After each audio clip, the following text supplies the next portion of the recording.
ప్రధానమంత్రి గారు ఇంకొక అన్యాయం కూడా తెలంగాణకు చేసిండ్రు.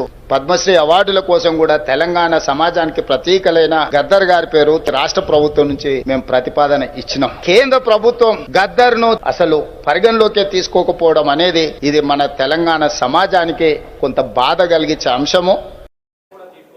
రాష్ట్ర ప్రభుత్వం ప్రతిపాదనలు పంపే సమయంలో ఎవరి పేరు పంపాలో వాళ్ళ పేరు పంపాలి. పద్మశ్రీ అవార్డు వచ్చేటువంటి స్థాయి వ్యక్తులను పంపాలి, పంపిస్తారు. ఎట్టిస్తామన్నా ఎట్టిస్తాం, గద్దరికి ఎట్టిస్తాం చెప్పండి ఆయన భావాజాలం ఏంది? ఎంతమంది భారతీయ జనతా పార్టీ కార్యకర్తలను మర్డర్ చేసిన వ్యక్తులు ఆయన ఎట్టిస్తాం? మేము పక్కా అయ్యాం. మా కార్యకర్తలను చంపితే మా కార్యకర్తలు చంపిన కార్యకర్తలను పాటలు పాడినటువంటి వ్యక్తి గద్దర్. అనేక మంది పోలీసులను ఎన్కౌంటర్ చేసిన విషయంలో గద్దర్. ఎట్లిస్తాం? మీరు వంశం ఇస్తాం ఏంది అవార్డ్స్? భయపడే ప్రసక్తి లేదు, వెనుకపోయే ప్రసక్తి లేదు. వందల మంది భారతీయ జనతా పార్టీ కార్యకర్తలు నమ్మిన సిద్ధాంతం కోసం భారత్ మాతా కీ జై అని చెప్పి ఆందోళన చేస్తుంటే నక్సల్స్ భావజాలం